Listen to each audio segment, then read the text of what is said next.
Usiku wa Jumamosi, yani tarehe 4 mwezi wa 10 2025, na usiku wa Jumapili tarehe 5 kwenda tarehe 6, kumekuwa na namna zenye kutia mashaka ambazo nimeona vema kutokana. Basi mtu mwingine kasema, kwa nini unatujulishaga mengi? Kwa nini na hili pia hukutujulisha? Hata tusingekuwa na la kufanya, lakini tungeendelea kuomba kwa nguvu, na pengine tunaweza tukatoa na wazo lolote juu yako.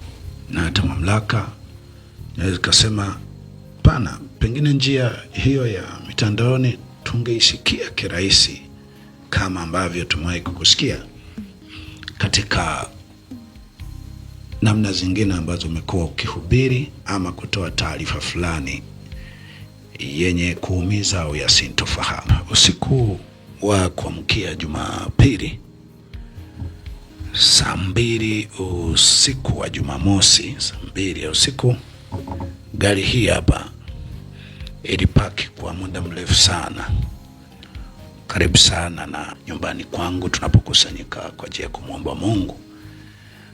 Baada ya watu wa protocol kuifuatilia kwa ukaribu pamoja na kupata namba yake, ilifanya kama imetoka ikaenda mbele kidogo, lakini baadaye tena ikarudi ikaja kupaki kwenye eneo hili hapa.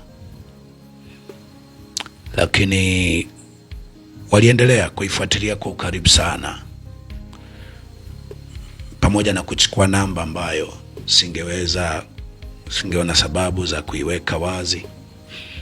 Hiyo namba pengine mamlaka zinaweza zikahitaji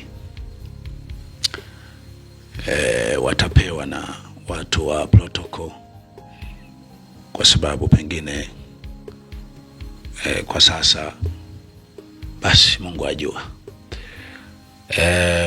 Baadaye ilitoka, ilienda sehemu nyingine mbali kidogo. Watu wa protocol waliifuatilia, walienda kuiona mahali imeingia mahali. Walipokuwa wanataka wafanye namna zao fulani, basi wakakuta tena pale imeondoka. Lakini usiku wa saa 8 wa kuamkia Jumatatu tarehe 6, usiku wa saa 8 na dakika 1, ilionekana tena gari nyingine hii ambayo unaiona hapa, ambayo ilipaki usiku wa saa 8 na dakika 1.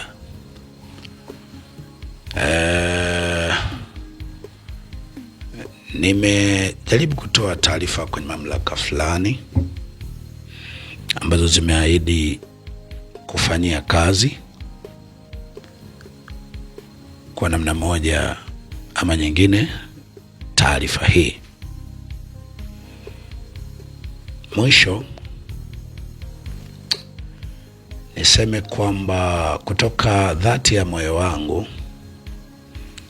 sijawahi kufanya mashindano, mapambano, na ndio maana sijawahi kutumia lugha za mimi sifi, mimi hakuna wezaye kuniua.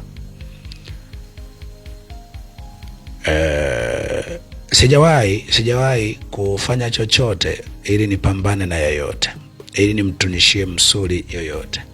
Kama mhubiri nilikuwa najaribu kuonyesha namna ambayo inaweza kufanya tukapata mafanikio makubwa zaidi bila kuumizana.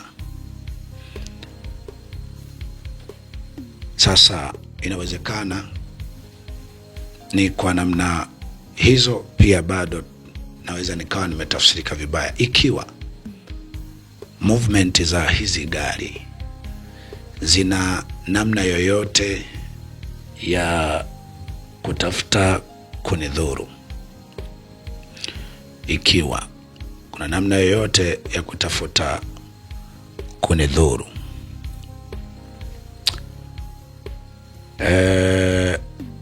siamini katika kupambana, siamini katika kutunishana misuri, kwamba mimi pia naweza nikamtunishia misuri, nikatunishia misuri mtu yoyote. Ni kweli nimewahi kukiri lugha ya kwamba kufa kwa kupigwa risasi, najua inawezekana.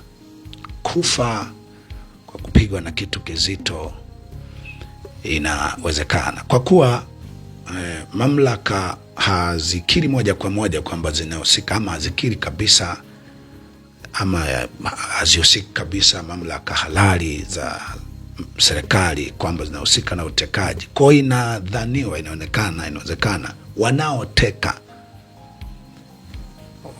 wanaweza akawa ni vibaka. Kwa hiyo ni kweli nimewahi kukiri kwamba mazingira ya kwamba naweza nikatolewa mahali,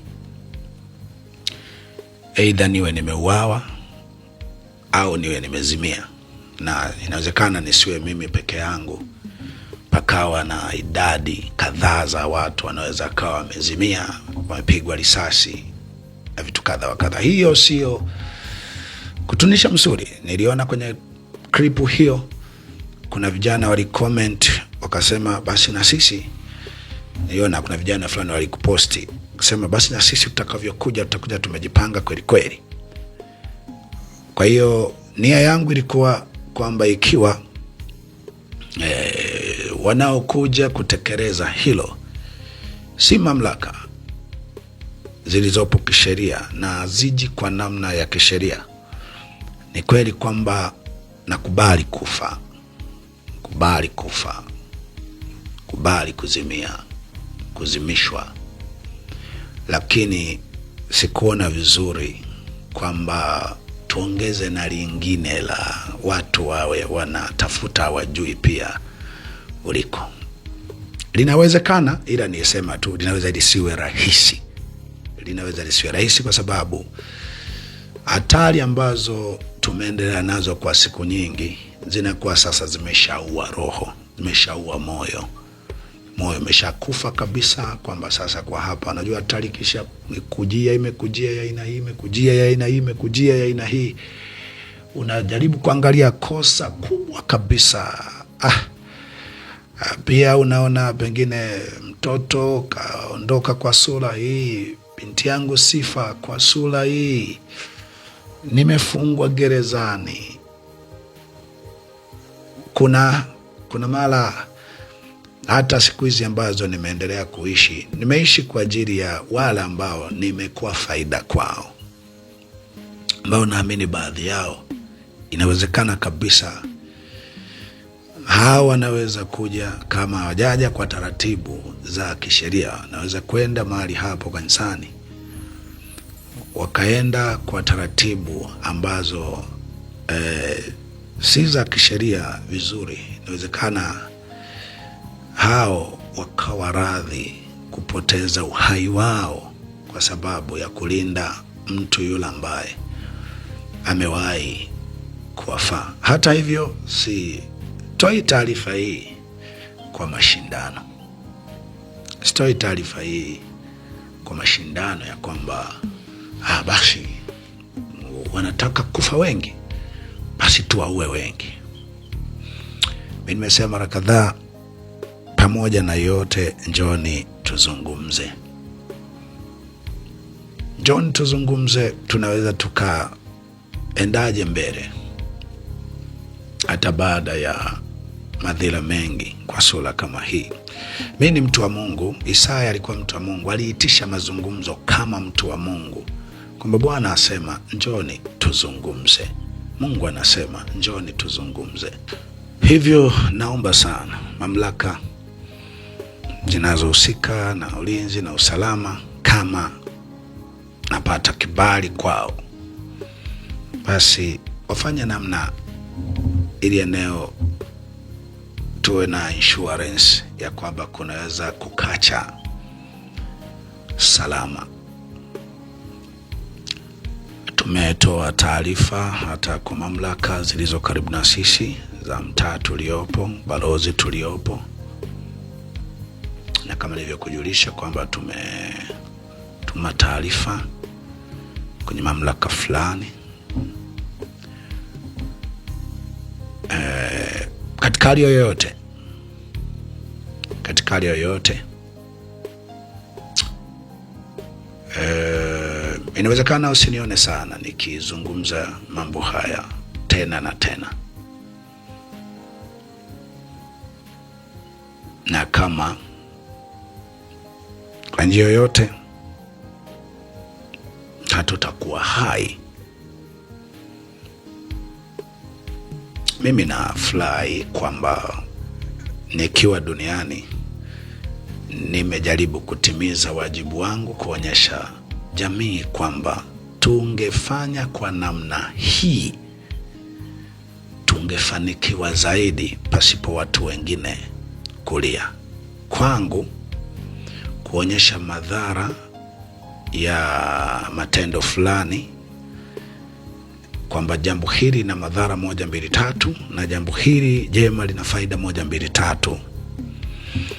Kwangu na kwa Biblia nisomayo niliamini ndio kuhubiri neno la Mungu, na kama naweza kuuawa kwa sababu hiyo, niliamini huko ndio kufa katika Kristo au kufa katika Bwana, tangu sasa mtu apate kupumzika mara baada ya taabu zake. Najua mke wangu amepata mapigo ya aina nyingi mabaya sana, ameumizwa moyo kwa namna mbalimbali.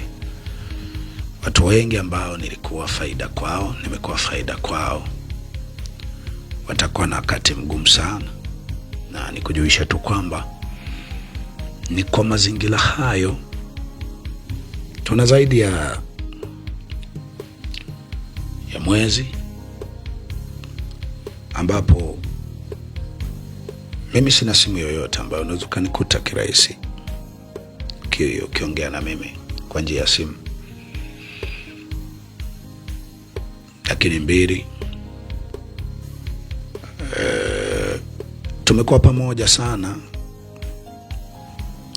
na wale tunaweza kuwa pamoja nao, kiasi kwamba inawezekana kabisa wakati huo unaweza kuwa mwisho wa maisha ya watu wengi, kiwemo mke wangu. Nadhani majirani wanaofahamu wanajua alikuwa na shughuli anazozifanya za kuuza vya kuuza sokoni pale Isyesye,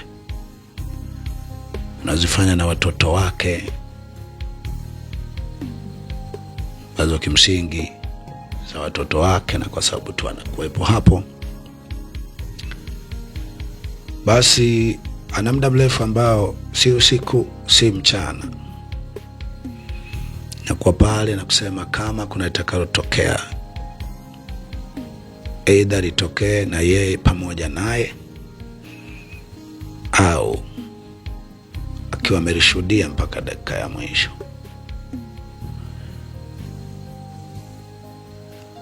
Kwa hiyo naomba sana kama kuna sababu, kuna uwezekano kuzuia haya. Kama sivyo, tulitoka kwa Mungu na kwa Mungu tutarejea. Inna lillahi wa inna ilaihi rajiun. Kwa maana kama tukiishi, twaishi kwa Mungu, na kama tukifa, twafa kwa Mungu. Kwa sababu hiyo, kama tukiishi ama kama tukifa, tu mali ya Mungu. Heri wafu wafao katika Bwana tangu sasa, pate kupumzika mara baada ya taabu zao, kwani mwisho wa yote Mungu mhukumu wa haki yu karibu kuja. Hii ni maana neno Maranatha. Updates za mbinguni, miongoni mwa yaliyomo moyoni mwa Mungu leo.